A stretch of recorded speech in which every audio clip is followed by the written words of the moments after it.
जय श्री राम। अभी रामचरितमानस पढ़ते हुए जो मुझे समझ में आया वो मैं आप लोगों के साथ शेयर करना चाहता हूँ।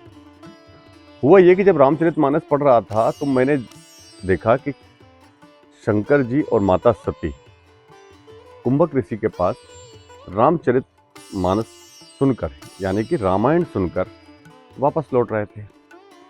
जब वो वापस लौट रहे थे तो वो जो कथा थी, इधर राम जी का जन्म हो चुका था और राम जी वनवास में थे और सीता माता का हरण हो चुका है और राम जी वन में सीता माता की खोज करते हुए घूम रहे हैं। विकल हो गए, रोते हुए वो घूम रहे हैं। अब यहां प्रश्न उठता है कि जब अभी क्या हुआ था कि राम कथा सुन के शंकर जी और पार्वती जी लौटे हैं और इधर राम कथा सजीव चल रही है, जिनको देख के शंकर भगवान ने कहा जय सच्चिदानंद। अब यहां प्रश्न ये उठता है कि अगर रामायण उस समय घट रही थी तो शंकर जी कौन सी राम कथा सुन के आए जो कुंभक ऋषि ने इनको सुनाई होगी। इसका मतलब ये हुआ कि राम कथा एक बार घटित नहीं हुई और इसीलिए कहा जाता है हरि अनंत हरि कथा अनंता, कहें सुनई बहु विधि सब संत। अब इसको हम हमारे जीवन में उतार के देखते हैं। आज हर व्यक्ति लाइन में लगा हुआ है, किसके? साधु संतों के। वो तो अच्छी बात है ना, लेकिन साधु संतों के पास ज्ञान की प्राप्ति के लिए नहीं। वो वहां पे जा किस लिए रहे हैं? वो इसलिए जा रहे हैं कि हमें हमारा भविष्य पता चल जाए कि हमारे भविष्य में क्या होने वाला है। क्या राम जी को पता नहीं होगा कि भविष्य में उनके साथ क्या होने वाला है, कि वन में वो सीता जी को ले जाएंगे तो उनका हरण भी हो सकता है?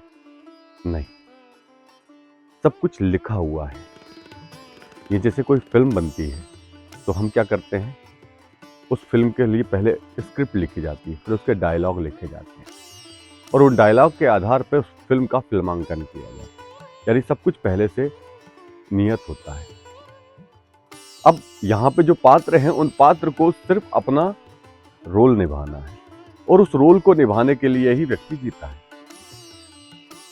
अब प्रश्न यहाँ पे ये उठेगा कि जब रामचरितमानस यदि कई बार घटित हो चुकी है तो हर बार इसको रचने की आवश्यकता क्या है?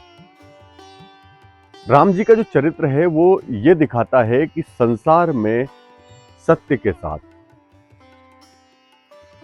शील के साथ, धर्म के साथ रहते हुए भी आप अपने जीवन को जी सकते हो। बड़ी से बड़ी चुनौती में भी आप भगवान को प्रणाम करके, भगवान के कहे के अनुसार आप अपने जीवन को यापन कर सकते हो। सब कुछ लिखा हुआ है। अगर कोई व्यक्ति, एक समय था कि वो नास्तिक हुआ करता था और आज अचानक से वो पूजा पाठ पे चला गया या मंदिर जाने लगा, तो इसका मतलब क्या हुआ? अगर वो नास्तिक था तो अब आस्तिक क्यों हुआ? उसका कारण है, उसके जीवन में जितना नास्तिकपन लिखा हुआ था वो पूर्ण हुआ, अब वो आस्तिक हो गया। आप कभी जब मंदिर जाते हो तो आप इस चीज को समझिएगा कि आप मंदिर जा नहीं रहे हो, आपकी क्षमता नहीं है कि आप मंदिर पहुंच जाओ। अगर आप मंदिर पहुंच रहे हो तो इसका मतलब है कि ईश्वर की आप पे कृपा है, वो आपको अपने पास बुला रहे हैं। सब कुछ लिखित है। भविष्य जानने की चिंता मत कीजिए या भविष्य को जानने की कोशिश भी मत कीजिए, क्योंकि भविष्य को ना बदला जा सकता है और ना ही उसकी छेड़खानी की जा सकती है। आपको पता है शंकर जी भी जब राम जी छोटे थे, जन्म हुआ था उनका, तो उनके दर्शन करने के लिए ज्योतिषी का भेष बना कर गए और माता कौशल्या को उन्होंने विवाह तक की सब कथा सुना दी थी। लेकिन तब राम जी ने उनको रोक दिया था कि बस इसके आगे की कथा मत सुनाइए, माँ अभी से विचलित हो जाएंगी कि इसको वनवास होगा। विवाह तक तो चलता है क्योंकि हर माँ का एक इच्छा होती है कि मेरे बच्चे का विवाह होगा, बहू आए। इसका मतलब था कि रामचरितमानस एक बार नहीं हुई, ये हर जन्म में, हर कल्प में होती रहती है। इसलिए ताकि मनुष्य राम की चरित्र को अपना आदर्श मानकर अपने जीवन को जी सके। सीताराम।